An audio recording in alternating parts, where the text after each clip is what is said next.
வணக்கம். இன்றைய முக்கிய செய்திகள். ஆரணியில் ஆவணங்கள் இன்றி எடுத்து சென்ற 65,000 மதிப்பிலான 120 புடவைகள் பறிமுதல் செய்யப்பட்டுள்ளன. ஆந்திராவில் பெண்களை தொடர்ந்து மாற்றுத்திறனாளிகளுக்கும் இலவச பேருந்து பயண திட்டத்தை முதல்வர் சந்திரபாபு நாயுடு அவர்கள் நேற்று தொடங்கி வைத்தார். 2023-24 ஆண்டு பருத்தி பருவத்தில் மேற்கொள்ளப்பட்ட கொள்முதலுக்காக இந்திய பருத்தி கழகத்திற்கு 1718 கோடியை வழங்க ஒன்றிய அரசு ஒப்புதல் வழங்கியுள்ளது. உள்நாட்டு எல்பிஜி உற்பத்தி 40% அதிகரித்துள்ளதாக ஒன்றிய பெட்ரோலியத்துறை தகவல் தெரிவித்துள்ளது. 22 கேரட் ஆபண தங்கத்தின் விலை சவரனுக்கு 2160 ரூபாய் குறைந்து ஒரு சவரன் 1,14,400 ரூபாயாகவும் 1 கிராம் 14,300 ரூபாய்க்கும் விற்பனை செய்யப்பட்டு வருகிறது. இதனைத் தொடர்ந்து 1 கிராம் வெள்ளியின் விலை கிராமிற்கு 10 ரூபாய் குறைந்து 1 கிராம் வெள்ளி 265 ரூபாய்க்கு விற்பனை செய்யப்பட்டு வருகிறது. கோடை சீசனை முன்னிட்டு ஊட்டி தாவரவியல் பூங்காவில் மேம்பாட்டு பணி தீவிரமாக நடைபெற்று வருகிறது.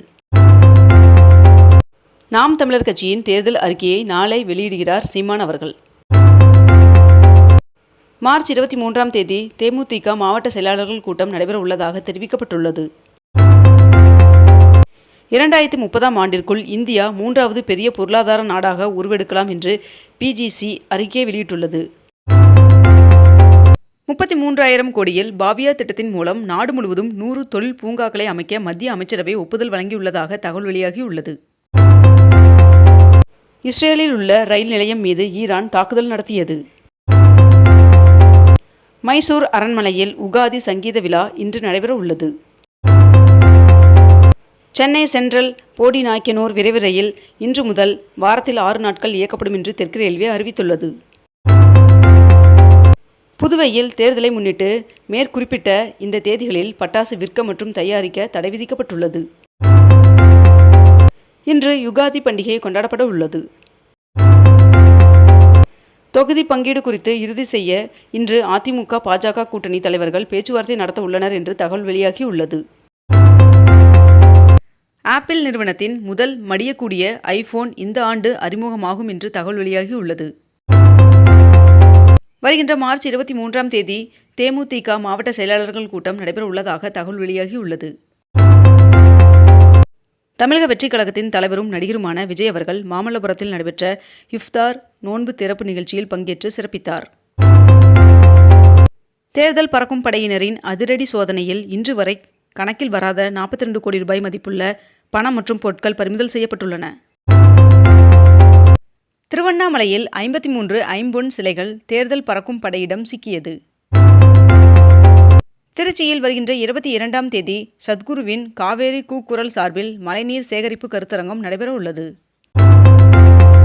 ரேஷன் கார்டுகளில் குடும்ப உறுப்பினர்களின் கைவிரல் ரேகையை பதிவு செய்ய மார்ச் 25ஆம் தேதி கடைசி நாள் என்று தெரிவிக்கப்பட்டுள்ளது.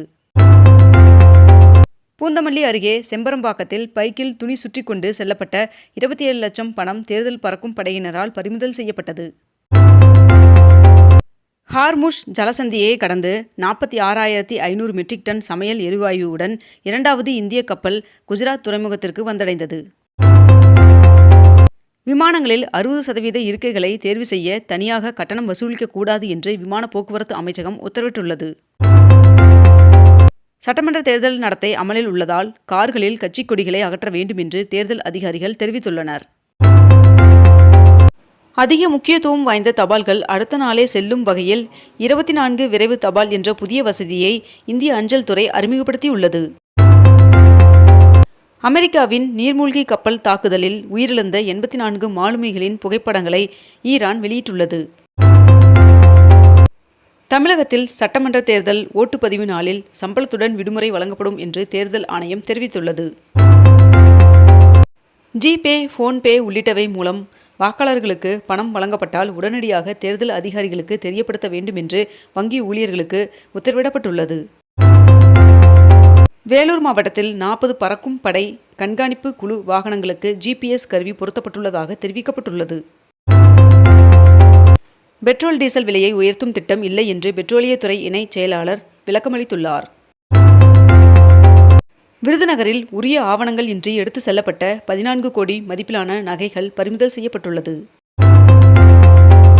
வீட்டு கேஸ் சிலிண்டர் இணைப்பு உள்ளவர்கள் விரைந்து KYC செயல்முறையை முடிக்க மத்திய அரசு உத்தரவிட்டுள்ளது. இனி ஆண்டுதோறும் 1 கோடி ரூபாய் பரிசுடன் தமிழக இலக்கிய விருது வழங்கப்படும் என்று எழுத்தாளர் ஜெயமோகன் அவர்கள் தெரிவித்துள்ளார்.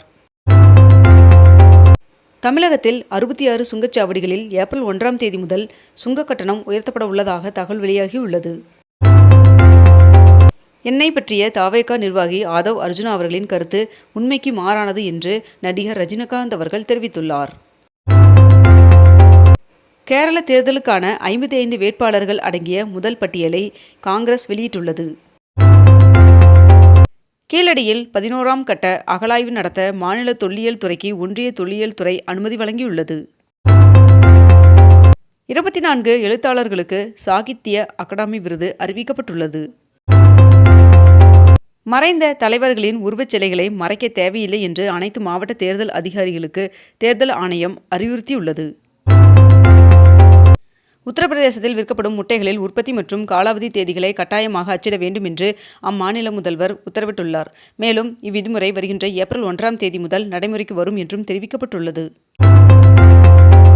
புதுச்சேரியில் பாஜக உடனான தொகுதி பங்கீடு பேச்சுவார்த்தையை முதல்வர் ரங்கசாமி அவர்கள் புறக்கணித்துள்ளார். 2வது எல்பிஜி நந்தா தேவி என்ற டேங்கர் கப்பலானது ஹார்முஸ் நீரிணையை கடந்து இந்தியா வந்தடைந்தது. வரிகள் ரத்து செய்யப்பட்டதை அடுத்து அமெரிக்காவுடனான வர்த்தக ஒப்பந்தத்தை ரத்து செய்தது மலேசியா என்று தகவல் வெளியாகியுள்ளது. தவேகா தலைவர் விஜய் அவர்கள் சட்டமன்ற தேர்தலில் பெரம்பூரில் தொகுதியில் போட்டியிட முடிவு செய்துள்ளதாக தகவல் வெளியாகியுள்ளது.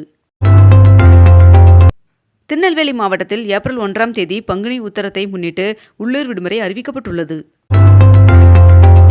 உலகின் மிக சிறந்த இடங்களின் பட்டியலில் இந்தியாவை சேர்ந்த மேற்கண்ட இந்த 4 இடங்கள் இடம் பிடித்துள்ளது. செஞ்சி அருகே 400 ஆண்டுகள் பழமை வாய்ந்த பாறை கல்வெட்டுகள் கண்டுபிடிக்கப்பட்டுள்ளது. வாக்காளர் பட்டியலில் பெயர் சேர்ப்பதற்கு மார்ச் 27ஆம் தேதி வரை விண்ணப்பிக்கலாம் என்று தெரிவிக்கப்பட்டுள்ளது. ரம்ஜான் மற்றும் நவராத்திரி பண்டிகையை ஒட்டி மார்ச் 19 மற்றும் 20 ஆகிய தேதிகளில் மாநிலங்களவை அமர்வுகள் நடைபெறாது என்று அறிவிக்கப்பட்டுள்ளது. எழுத்தாளர் தமிழ்ச்செல்வன் அவர்களுக்கு சாகித்ய அகாடமி விருது அறிவிக்கப்பட்டுள்ளது. டெல்லியில் காற்றின் தரம் மேம்பட்டதால் மாசு கட்டுப்பாட்டு தடைகள் நீக்கப்பட்டுள்ளதாக தகவல் வெளியாகியுள்ளது.